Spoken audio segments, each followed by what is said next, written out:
how to become a great coach. And I've got someone here who is an amazing coach and who actually teaches coaches or aspiring coaches to become not just good, but great. So take a seat and grab a warm drink and hang out with us. And just going to introduce myself. If you're new and you don't know me, I'm 𝗪𝗶𝘁𝗵, an emotional mastery coach, a nurse, a single mother to three boys. And I've been in coaching now for 5 years. And I'm really excited today to introduce Jessica to you because a little bit of a backstory. I met Jessica. I saw her speaking in a group back in 2022. And I remember my first thought on Jessica was, wow, like I want her confidence. She's just so confident. She's a great speaker, a great teacher. And I kind of got in her world. And then we connected again in 2024 in a group, and I was so excited and made an intention to connect with her directly. And then she was just speaking my language. So when she talks about how she teaches coaches to become great, it's all about really honing in on those skills. And that was really speaking to me in a moment when I was deeply into my practice and coaching, and I knew that I was helping people, I was driving transformation, and I knew I had a blind spot. And that blind spot was driving them forward for me personally. It was, I know I'm bringing them deep. I know I'm a nurse and I have all the same skills I know all you do. We have that natural empathy and compassion, and we hold the most safest, loving space for our clients. That is so important. So I know if you're here, you have those within you already. And what are those skills? What are those tools? What are those interventions to really drive transformation? And that's why I've got Jess here. So she's going to shine a light on that. And Jess, why don't you just start by introducing yourself? And I just want to say thank you. I'm so happy you're here. And tell us a little bit about your backstory, being a therapist, a coach, and how you came into all of this. Yeah, well, thank you for having me. It's my second time here, and I love your space, and I've loved working with you. So I'm assuming if people are in your world, they're also awesome and care deeply about this work. So yeah, my name is Jess DeMarchis. I am a trauma therapist turned coach, and I've been in the field going on 15 years, which is wild to think because I feel like I'm just getting started, and I feel like our field is still picking up momentum, still getting notoriety, and that I've been in for a while, and I've noticed a lot of changes. But yeah, I worked as a trauma therapist. I worked at the micro and macro level. So I worked one-on-one with literally thousands of trauma survivors, from children, women, men. I taught at the graduate level. I worked with grants to implement trauma-informed practices for organizations, universities. I brought in holistic pieces like breath work, mindfulness-based stress reduction, yoga, which was really a fun part of my life. But I transitioned into coaching almost 10 years ago, and I've been full-time now for going on 7. So it's been a wild journey. I don't really lead with coaching. I think kind of like you said, you're a nurse and a coach. I'm a therapist and a coach. And I think they feed each other. They really complement one another. And I think that that shows not only in my coaching style, but the way that I train coaches too. Yeah, absolutely. I personally loved being in your space and just absorbing all of your wisdom from your 15 years. It was definitely evident, and I had a great experience. So let's start with tell everyone what you believe is the difference between coaching and great coaching. Yeah, I mean, honestly, I feel like we could spend the whole time here, but I know that we have a lot to cover. So my goal today is to try to be concise. I think good coaching is good, and I think it's important. I think it's a great place to start. I think it's where all coaches start. I think good coaching is supportive. I think it is curious. I think sometimes we have the capability to bring a client deep and to build insight and create realizations. I think clients like us. I think they feel comfortable. I think that there's a good relationship and rapport, but sometimes that's all there is. it gets stuck or it plateaus and there isn't direction, there isn't accountability, there isn't leadership, there isn't influence, there isn't transformation, there isn't sustainable change, there sometimes becomes this unintentional, unconscious dependency on the coach, and we slowly but surely shift into more of a cheerleader or supportive role or a friend. And so that's no harm, no foul if you're like, oh my goodness, I think that's me. Because without training, that's kind of what we are trained to do initially. So good coaching, there's nothing wrong with that. I think that's still valuable. I think that's where a lot of people start. And I do think that that is good. But great coaching is more so skillful. It's masterful. There's obviously skill and technique. You have everything I just mentioned and strategy, structure, technical skill set. Your techniques are proven, they're consistent, and you can work with people, not just your niche. So good coaching might be, I'm great with my fitness clients, or I'm great with relationships, or I'm great with breath work, or I'm great with Reiki, and that's what I do. But great coaches, it doesn't matter who is on the other side of that screen. It doesn't matter what industry, what experience, what symptomology they're experiencing. You are able to serve them because you have a framework that you're working from. Your work is consistent. Your work is effective, which I think is truly what makes a great coach valuable today. There's so much of this available because our industry experienced so much growth so quickly. There's not a lot of this, but the buyer's becoming more discerning. They want this. They're not just paying for realizations and support. They want results. And so I think that's really the distinction. And I've started calling that the coaching gap. And a lot of people get stuck there, and it's a valley that every coach goes through if you stay in this industry long enough. So if you're in this valley and you're feeling doubtful, or you're feeling that plateau, or you're feeling like you are going deep but not moving the client forward, or you're moving them forward but you're scared to go deep or don't have the tools, you're in the coaching gap. That's not a problem, but it is your responsibility to close that gap if you want to be in this field and be effective and valuable long term. So I hope that answers big picture, the distinction in my mind between good coaching, which is important, and great coaching, which is truly valuable.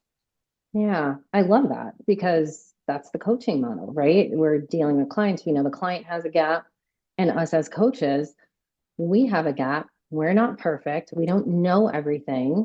And the beauty of that is, if we're walking our talk, then we can find the skills and find the tools to kind of close our own gap, right? Which is what you're talking about. So I love that you're using the coaching model and applying it to the coach herself.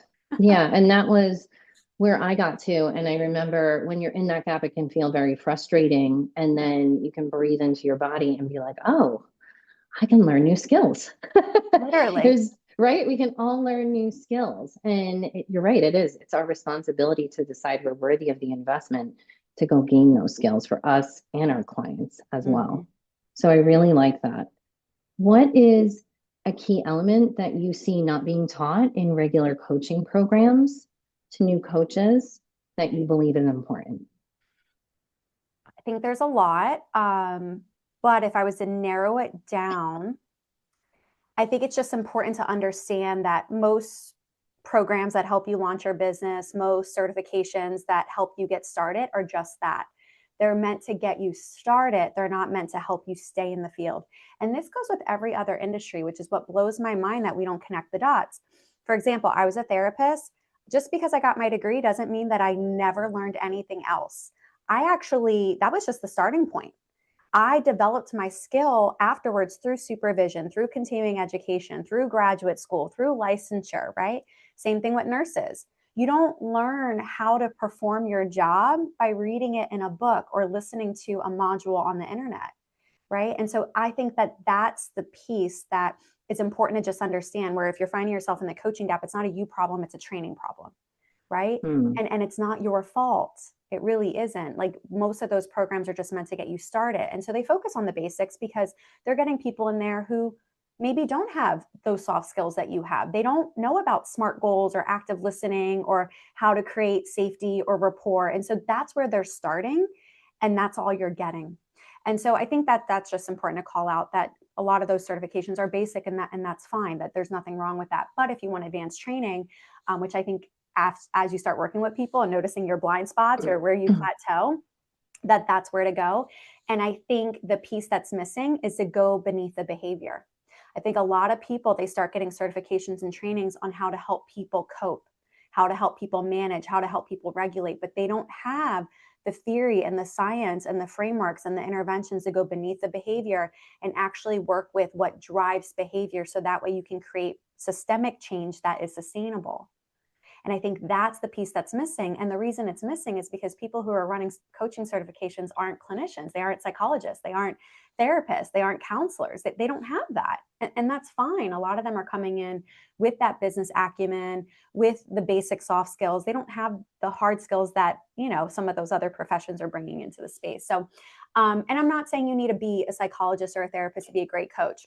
We've had a couple therapists in our program, but we've also had nurses. We've had CEOs, we've had, fitness people, we've had, bankers, we've had everyone, right? Which makes it so fun because what we're teaching is exactly what I'm talking about. We're going beneath the behavior and we're teaching you, why do people do what they do? Yeah. And how can you help them not just build realizations and awareness, but create results and change? Yes. I love that. How can coaches get out of their own way, get out of their own minds while they're in a coaching space? I have to say, this is probably the biggest thing that comes in for me. And I'm just curious, like, how do we get out of our minds when we're in a coaching session and really stay focused on the client? Yeah, well, I think there's two pieces. I think there is preparation and then presence, right? So let's start with presence because it's probably what most people are expecting me to talk about. So with presence, you want to have your own regulatory systems and skills that you do before and during sessions. So you need to remember to stay in the role of coach. And when you're with that client, what they say is going to activate you. It's going to trigger you. It's going to bring up biases. It's going to bring up projections. And if you don't know what any of this is, like, you need to join the Art and Skill of Coaching, or at least listen to the podcast, because I talk about this, because it does happen. And again, it's not a you problem. It's a human brain problem that we just have to be aware of so that we can manage. But yeah, when those feelings start to come up during a coaching session, you want to be able to identify them and regulate so that it doesn't disrupt or like actually influence the client in a negative way. So there's the presence piece. And then the preparation piece, I think how coaches can get out of their way is actually just learning a framework, right? Like we were talking before we hit record, I've had a pretty wild year. And I normally don't share, what I'm going through personally, but I have been going through something that has been affecting not just my day-to-day life, but literally my body, my brain, my mood, my energy, right? Like every part of me is not feeling normal right now. And that's fine. It's something that I want to do. But what's interesting is that my coaching has actually gotten better this year. My clients have gotten better results. Like one of my clients doubled her revenue and is ready to franchise her brand. That's amazing. One of my other clients, he's in an industry that I know nothing about, but I don't need to know anything about because I can show up powerfully as a coach and help him. And he just had his best campaign in the last decade of his company. So my coaching's gotten better, even though my body and my life has been something that's been super challenging and expanding. And it's because I have a framework that I work off of. I'm coaching from skill, not energy. I'm coaching from skill, not my experience. It doesn't matter what my mood is. I don't have to be energetic. I don't have to be motivational. I don't have to be in a good mood. I don't have to be positive. I can still show up powerful because I'm working from a framework. I'm working from a proven skill set that I know works. I'm confident in, I feel confident in, and I can rinse and repeat with a lot of clients and then just add the nuance needed for them. So I think how coaches can get out of their way is to be present. It's not about you. It's about the client. And to be prepared with something that way when you have a human day, when your brain wants to be human, right? And you're not your best self, you can still coach powerfully. And you can use our framework and you can use any framework you want. But I think having something that is reliable and proven to be effective can really save you as a coach. Yeah, I love that. And I just had an experience in a session where there was a rupture and we came back and we did the repair. But I want to say it was so interesting because what you're talking about, when I watched the replay, and I will say for any coach, record your sessions, get permission and record them for your own self-evaluation, because when she sent me a message and she told me what happened, I actually in that moment didn't know what she was talking about. When I watched the replay, there was something going on with me that day. And like I saw where I missed her, and I was able to come back and I was able to sincerely take responsibility and apologize. And we were able to repair, which is so healing, especially for people that have lots of trauma. The repair process in itself is healing. Um, but this question is for everybody because we can all have a day, like you said, and having those skills can be very helpful because there have been many times that I've had a day and my skills have saved me. Yes. And in this one instant, it didn't. And yeah, so this can happen to anyone. So I just want to say, like, really having that coaching gap and taking responsibility and owning your piece and that you're not perfect.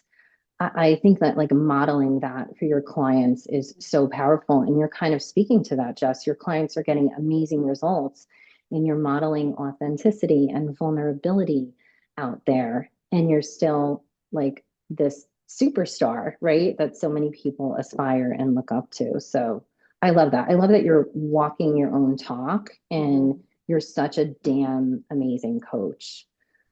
So with that, let's get into resistance. Just let's talk about resistance because I think people don't quite understand what resistance is. So what is it and why is it a problem or not a problem? I think it's a problem for people who don't know how to view it, right? I have no issues with resistance. If anything, I kind of roll up my sleeves and I'm like, okay, now we're ready to work. Let's do it. Resistance is actually a natural part of change. If you don't have resistance, then people are appeasing you. They're not changing. If you never have resistance in your coaching, you're not coaching hard enough. Resistance happens when change is about to happen, when growth is about to happen, when learning is being experienced. Okay, so I think we need to reframe our relationship with resistance, especially in a coaching container. I understand cancel culture hard right now. I get it. There's so much noise. You want to hold on to clients. You want them to like you. You don't want to get canceled. You don't want to be misunderstood. I understand that. And you cannot appease your clients. You're wasting their time and money. Okay. Resistance is actually important because without resistance, the client doesn't have the environment to test out new beliefs and behaviors, right? So think about it. When we're about to grow, when we're about to disrupt a pattern, create a new habit, implement a new insight, try a new behavior, it's like a kid learning how to ride a bike. They're going to wobble. We have to let them fall a couple times. Okay, because that's how the learning happens. If we always hand feed them the answer and or don't challenge them to grow or develop because we're trying to appease them to make ourselves feel good, right? They don't grow. And so resistance happens because whenever we're on a growth edge, psychologically, any newness creates fear. It creates a lack of safety. Predictability is safety, not growth. The brain wants to be efficient. And so whenever we are implementing something new, mentally, emotionally, or physically, the brain naturally is going to give resistance. Okay. So that's why I'm saying if you're getting resistance, you're on the cusp of something. And so what you want to do is instead of trying to avoid it or like overshadow it with positivity and encouragement and motivation, stick with it. Sit with it, roll with it. Explore it, like really help the client have an experience with it that they're not afraid of to build their capacity, right? To implement despite the discomfort. And that's how we grow. Like I lift a lot. I know you work out too as well in CrossFit. Like your muscle's not going to grow unless you up your rep scheme or you up your weight. Right? But when we can stick through it, even if we struggle through it, even if we shake through it, and sometimes even if we have to bail the lift, that's where the development, that's where the growth, that's where the learning, that's where the building of muscle happens. And then the next time we step up to the plate, that's our baseline weight. That's our new goal. That's our new reference point. And so that's my little soapbox about resistance for coaches. And again, I know when you're new, it gets scary, right? Because you're like, oh my goodness, what do I do with this? Sit with it. It's okay. It's okay. Work with it. We don't want to ignore it. And we don't want to like overshadow it with positivity. And we don't want to like sulk in it either. We want to roll with it. We want to elicit how we are capable, why it's worth it. What are our desires? What are our abilities? Why do we need to stick with this?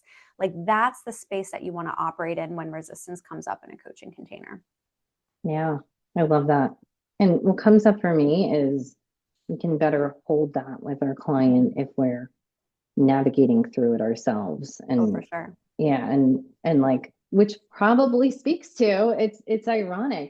It's interesting. It's almost like when you feel your worst or you're really struggling with something, sometimes I know for me too, Jess, I feel like are my most shining moments in the container with clients. There's something about going through something hard on your own that translate can really just translate into a great coaching session. I think it's what you're talking about, because Mm, if I can hold your resistance with you with love and with the ability to see you getting through it, because I was just there a yes. day ago, Yes. right?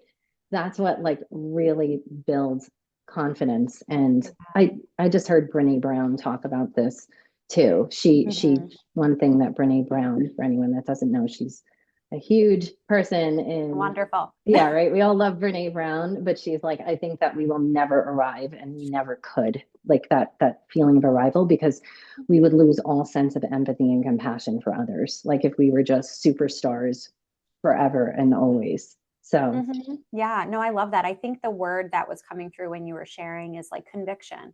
I have such a mm, deep conviction and patience and trust in this work because it's literally the only reason I'm here. mm, Like I yeah. look at my life and every aspect of my life, my body, my bank account, the place I'm working right now, the things I'm wearing, the conversations I'm having, literally are only because I am my best client. Mm. Ooh, Yeah. that's exciting. I love that. Mhm. Mhm. So be your best client. I think Be that's your best client. probably a quote that I'm going to Yeah. take out. What is one skill or mindset shift you believe every coach should develop to take their coaching to the next level? Yeah, what is that? Like one thing? Yeah. Yeah. Maybe I'll give one skill and one mindset because that's like a big thing inside of the art and skill of Mm-hmm. coaching. That's why it's called the art and skill of coaching. We focus on the duality, soft skills, hard skills, science, intuition, right? Relationship and like professional role. Like there's this duality and this nuance and this discernment that happens in coaching. So skill set, I would actually revisit what I just shared. It's get beneath the behavior. Behavior is good coaching. It's solution focused. We're moving the client forward, but you want to get beneath the behavior to really be transformative and effective and valuable for the client, especially if you work with high achievers. They have awareness and they have hardworking resilience and grit and they can do the hard things. But if you can get beneath the behavior, resistance is going to increase. But if you have the skill set to manage that, your clients are going to become raving fans because they're going to have an epic time with you.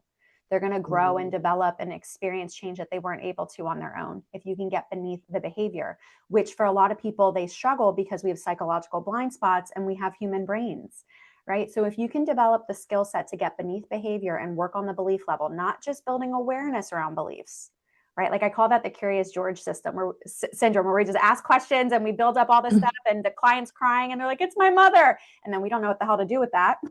Mm-hmm. Not okay. We want to move the client deep and forward. Okay. So that would be my skill set, develop how to get beneath the behavior effectively and safely. My mindset would be a coach. And again, I feel like I'm revisiting a lot of themes today, but I think, when I think about who's listening, like these are some of the key takeaways at this point that I wish I would have gotten versus learned the hard way over years. Be the coach. Like, don't be their friend, right? Like that's really self-serving. It's really surface. Don't be a mentor where we're just providing them with our own personal experience. Don't be a teacher where we're just giving them information like with ChatGPT and YouTube and podcasts. But like, there's not a shortage of information. They don't need to pay you money for more information that they could probably get on their own. Those are parts of coaching, Mm-hmm. but that is not what a coach is.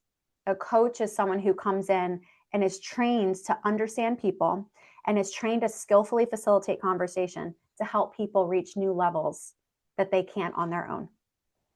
So be a coach, show up as a coach in your body language, in your preparation, in your mindset, and operate at that level. Like hold that space, hold that container, be that leader, and really show up in that way for the client. It is of service to the client to coach them versus support them and cheerlead them, to coach them versus walk them through your experience, which might not be what's best for them, to coach them versus inundate them with information, which we think is helping, but it's just making them more confused and stagnant, right?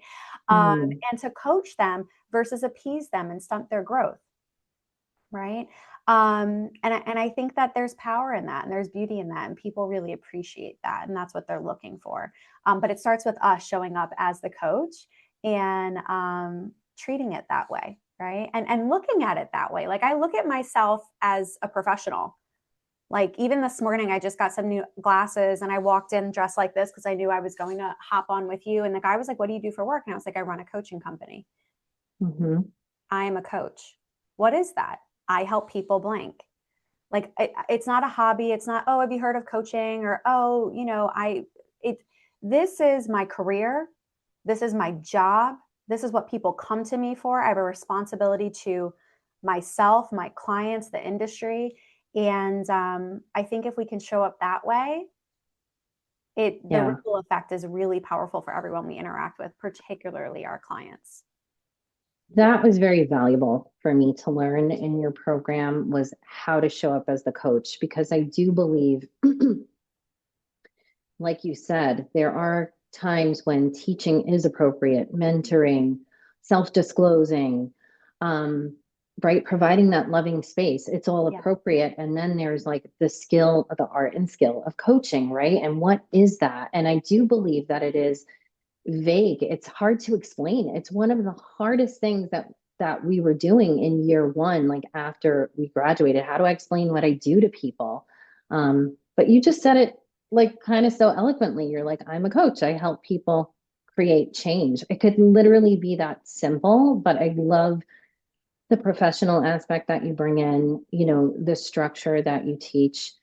And I think one of my greatest takeaways was that structure creates safety. Like, Oh, structure yeah. creates safety. Like, that was so big for me because that landed in my body. And I'm like, yeah, that makes so much sense. Like, I love showing up and seeing that there's a structure, that the person is in charge and that they know what they're doing and they have a reason why. You feel that energetically and you feel held and safe.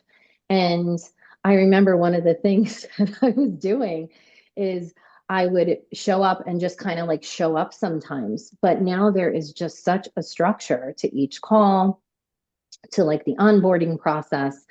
And even if you have one, like, because I had one, but in your program, I made it even better. And that just really excited me. Like, I really loved the actual, like, tangible things that Yeah. you give to us to take away.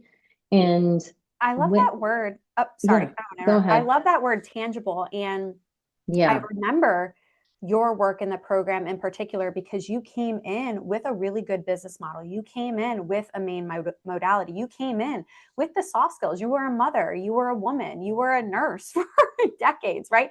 Like, you had everything you needed. It's almost like there's this great scripture about, "I gave you the ingredients to make bread," versus just give you the bread, right? Yeah. Like, you have to make the bread. And I think what the art and skill of coaching does is we give you the recipe. You have all the ingredients, but we give you the recipe, and then we give you the opportunity to bake. And if your loaf doesn't rise, we audit you and we teach you what you did right and wrong. Like, it's a training program. That's how you learn it. Your power's in your practice, right? And I remember that with you, where that added structure and that added element of watching your sessions and getting feedback and cleaning up your processes and naming what you were already doing and adding to the toolbox, where it's like, if this modality doesn't work with this client, now I have this one, right? Yeah. And it made you so much more versatile and powerful and clean and concise in your consultations, in your sessions. And I think, again, that goes back to the professionalism of, I'm not just out here like helping people and using myself and feeling drained at the end of the day. It's, I'm showing up for my job to coach people powerfully, and I'm good at it because I know what I'm doing. Mm, yes. And if you're a little stuck in a modality, because to be fair, Jess, you were my third cert. I did a Yeah. coaching cert, I got certified in EFT and Yes. energy and trauma work, and then I came in, but I was really after the coaching skills, Mm-hmm. and that's what your program was. It was just so perfect. And now, like, I just had a client, we did 6 months. She re-signed another 6 months. And I asked her, like, what do you want more of, less of? She's like, I want less tapping. I want less tapping this round. And I'm like, great, like no problem now. Because when I came to you, I was almost kind of stuck in tapping. And I would notice that clients didn't want it. There's certain clients that don't want that modality. And then I would get nervous and anxious and feel not enough. And apparently that was showing me my coaching gap, which I'm so happy that I took action on gaining the skills that I needed, which have just propelled my coaching container now and my confidence as a coach. So, with that, Jess, before you share about this beautiful program, just what's one piece of advice you have for coaches that maybe are in their coaching gap right now, or maybe they're just starting and they feel like imposters? Because, I want to just say it's natural to feel like an imposter, especially when you first start. You're new and the stakes are high, and there's a big coaching gap or learning gap there. So, just what's one piece of advice you'd give to them? Yeah. I would just piggyback what you said. Like, we all start somewhere. Like, I'm so grateful that iPhones and social media and all of that didn't exist when I was first starting out back in like 2009, because I would cringe. I mean, I cringe now, like at the first few podcast episodes I wrote and the first few Instagram lives I did, right? And if you're not cringing, you're not growing. But I share that because, and I don't delete anything off my Instagram. There's like 2,000 posts. So if you ever are bored one day and you want to scroll, just scroll to the bottom of my Instagram and see where I started. It's really, you can see the transformation. And I keep it there on purpose because I want people to see. This takes time. We all start somewhere. So what I would say is focus on your why and focus on what you know for sure, and focus on being your best client. Focus on being in integrity with your product. Focus on being in integrity with your deliverables, which is the coaching being provided, and learning. Like, you don't go from noob. Is that like a word of the young people? Like a noob, a beginner, a new person to a master overnight. It takes 10,000 hours. It takes a decade. It takes a lot of failing. You learn through making mistakes. Right. And it hurts, but you know not to touch the stove when it's hot, right? You know not to roll through a stop sign, right? Like, you learn through making mistakes. And so, I think just focusing on your why and focusing on what you know for sure, and being in integrity with your product, and just learning and ask yourself, okay, I'm in the coaching gap. What's the one thing that if I learned or conquered or improved, or what skill, if I developed in my coaching, would make me feel that much more competent, that much more confident, that much more solidified in my practice? And do that. Versus, I need to be a breathwork certified. I need to be Reiki. I need to do tapping. I need to be mindset mastery. I need a business. I need this. And you will develop that over time. Okay. If and when it's still relevant. So just focus on, what do you know for sure right now? Why are you even doing this? How has it worked for you? And be committed to just learning and developing, because like I said, with every other profession, especially any licensed profession, you're never done. There's always science. There's always new practices. Best practices are evolving. Some are discontinuing. Some are being created. Some are being, hey, we were wrong, right? Or, hey, this isn't applicable anymore since we're virtual. Like, here's what's relevant. The same is true for coaching. Just because we're a new industry doesn't mean that we don't experience the same things other professionals do. And so instead of beating yourself up, just realize that that's part of it, and just be committed to, what do I know for sure? And what's the one thing that would take me to the next step? And then when you're there, you can ask yourself the same questions and just move like up the ladder, rung by rung by rung. That is a question I have been asking myself this year a lot, especially with my own personal word being trust. What do I know for certain? And taking action on those things. It's so interesting you said that, Jess, because as simple of a question as that is, what do I know for sure?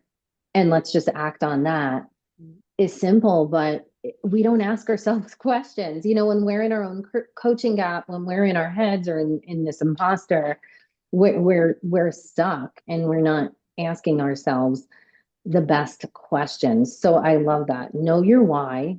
Ask yourself, what do you know for certain? And what was that last one that you said? What's one thing I can learn or develop? Yeah. Yeah. What's the one thing that I know for sure right now that I can do to increase that confidence? All right. Well, maybe it will be coming into Jessica's program. So right now, Jess, go ahead and share about your program. I know you're literally in a launch Yeah. and about to run another group. So Yeah. tell us all about it. Yeah, so we opened our doors for enrollment yesterday. So the timing is pretty Mm. perfect. We close our doors next Friday. So it's very short, guys. You have like less than 2 weeks to book your complimentary consult and see if this is the next stage for you in closing your coaching gap, both in how you feel about yourself as a coach and how your clients feel in terms of the value and effectiveness of your coaching, and really just develop your skill. But a little bit about the program. I mean, I could nerd out on all the things. There's a lot of marketing about it on my podcast and Instagram page, but it is a 7-month training program. And we teach you the 𝗪𝗔 framework. So we give you a structure, we give you proven strategies and frameworks. They're holistic. So you're going to get the belief piece, the behavior piece, you're going to get the mindset and the body, you're going to get the science and the art. You're going to develop and hone the soft skills you probably already have, and develop and train your hard skills so that you just don't have more information in a notebook that's cute and pretty and great to reference, but you don't know how to implement, right? So we really view it as a training program. That's why it's 7 months, but all the trainings are live. You get group coaching so that you get opportunity to get one-on-one attention and support, but you also get an opportunity to watch me do the interventions. You get an opportunity to experience the interventions. Then you go practice with your peers. I audit those sessions so that you get feedback personalized and individualized. And again, it's 7 months because we walk you through this framework that builds upon each other, and we really help you develop your skill set. And some of the top modalities used, I actually just attended a 𝗪𝗪𝗻 event the past weekend, Yeah, the he just Rise did it. Summit. Yeah. Yeah. Hmm. And it was such a beautiful event. I'm a big Tony Robbins fan. It's actually the first personal development book I ever read when I was, how old was I? I was in 2009. I was in college. And that was my introduction. I was watching Tony Robbins videos on YouTube and playing the CDs in my car in between sales appointments. And I was doing the fire breath and all the things. But the reason I share that is because I was listening to him coach and I was like, we teach that. We teach that. That's what that is. That's what that is. And we really cover our basis. Some of it would be reviewed depending on where you are in your coaching. So I know some of the things were review for you, like we did tapping as well. And you're like, oh, I'm an expert in this. And some of the things might have been like a refresher, present it in a different way. And some of the things might have been brand new, like coaching the subconscious or coaching group dynamics or literally disrupting and rebuilding negative belief systems and where they come from. So again, we really try to build your skill, develop you as a coach, and train you to be a great coach. There's an intervention library where you can go and watch the interventions at any time. There's a 200-page workbook that you can literally, the interventions are scripted, you can read them. You're in a community full of amazing people who are committed to doing this work long-term. It's a pretty built-out program. We've had 8 graduating classes. It gets better every round. And yeah, you're going to feel confident because you're going to feel competent. That's our promise to you. And some of the results are amazing. We've been tracking for a few rounds now. We promise 3 things. You'll get more, but what I promise you is that these 3 things will increase your client results, your confidence as a coach, and your coaching toolbox. And the stats as of now are about 60% increase in client results between beginning and graduating the program. Think about if your clients got 60% better results. What a blessing, right? 157% increase in confidence. Like, if I feel like that alone would be enough for people to be like, where do I sign, right? 157% increase in confidence. Here's my favorite, and actually the stat I'm most proud of. On average, a 256% increase in coaching tools. People are leaving with a massive toolbox to be able to serve people in a variety of ways that moves them deep and forward. And they just don't have like tools that are cool. They have techniques that they are trained in, that they're ready to implement, and they are 4 to 5 times more effective, which again, today, people are becoming discerning. There's a lot more coaches in the market. Clients want results, and your value doesn't come from your energy or your charisma. It comes from your effectiveness. And the fact that our coaches are 4 to 5 times more effective is something I'm super proud of. So yeah, there's a lot of other supplemental pieces of the program. It's built out. But yeah, that's the art and skill of coaching in a nutshell, I would say. I know you participated in it, so I'm sure there's probably other things that I missed, but yeah, those are some of the main parts that I think of. Yeah. Thank you. And I was in this program, and what I loved about it, there's so many things that I loved about it, but um, it was like I got exactly what I needed and so much more. And I think the most valuable thing today is live. Like to have you live week by week, Yeah. that is just the type of learner that I am personally. I mean, anyone can do a self-guided program, but that live just connects me deeper to the learning and the community in there. And I loved the structure. You do feel the arc that you're bringing us through. It is very intentional. It starts here, it goes here, it goes here. Everything builds on each other. And just to share, I just did my third round of a program, and I created that arc, and it was missing a little bit in the first two rounds, and I couldn't believe how good I felt going in, and I saw the effects on the women. And it's interesting when you really get that arc down of like, how am I teaching this and in what order and what makes most sense? It just all kind of builds on everything.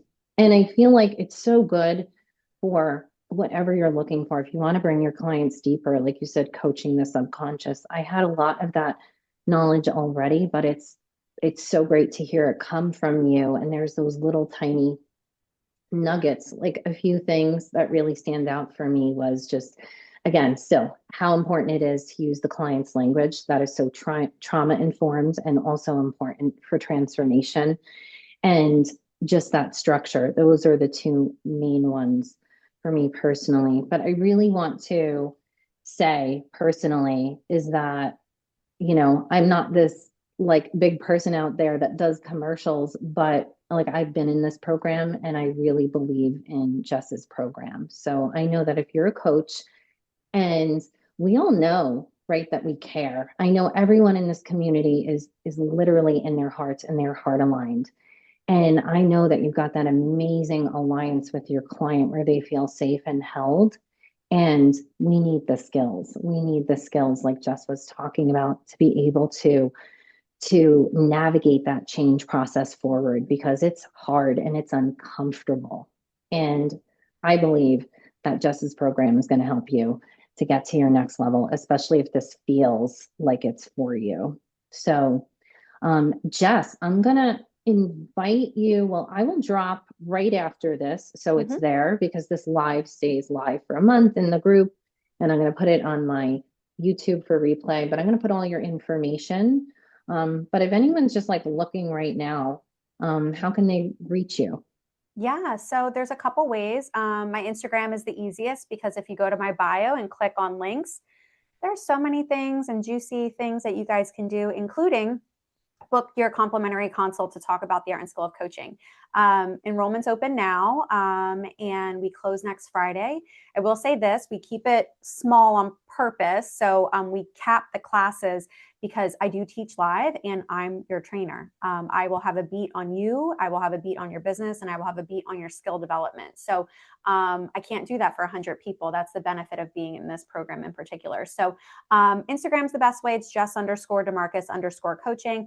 My podcast, The Art and Skill of Coaching, is a great place. It's a free resource. I really pour my heart in there. We're a top 2% podcast in the world. We have 200 episodes. We have over 50 hours of free training. So if the art and skill of coaching, you're not ready to make that investment of time, money, and energy, you can still improve your skill set by tuning into that podcast. I truly try to break down concepts to make them tangible and applicable immediately. So those would be the two ways, guys. I hope to see you on my schedule for a consult and in this next round of the art and skill of coaching. It's going to be amazing. The people who are already reserved their seats are just epic. And anyone who's in this room is going to be, can I curse? I don't know. Like, yeah, it's going to be fucking amazing. Like, it's going to be, the people that are in this space we have trial lawyers. We have people who own studios in LA who are franchising. We have people who run marketing firms who are breaking into leadership coaching. Like, it is going to be a really fun, expansive space. It is beginner friendly. Don't get intimidated. Okay. If you've only had a couple pro bono clients, we got you. But imagine what it's going to be like to lock arms with people who are where you're at, a little ahead of you, and are going to expand the fuck out of you. So that's the container we create. But yeah, Instagram and the podcast are the best places. Awesome. And I will put all the information in the description and in the comments. Thank you so much for being here, Jess. If anyone has any questions, just drop them in the comments. We will be checking, and have an amazing day, everyone. Jessie, Thank you, stay on. Amy. Awesome. All right. Bye. Bye.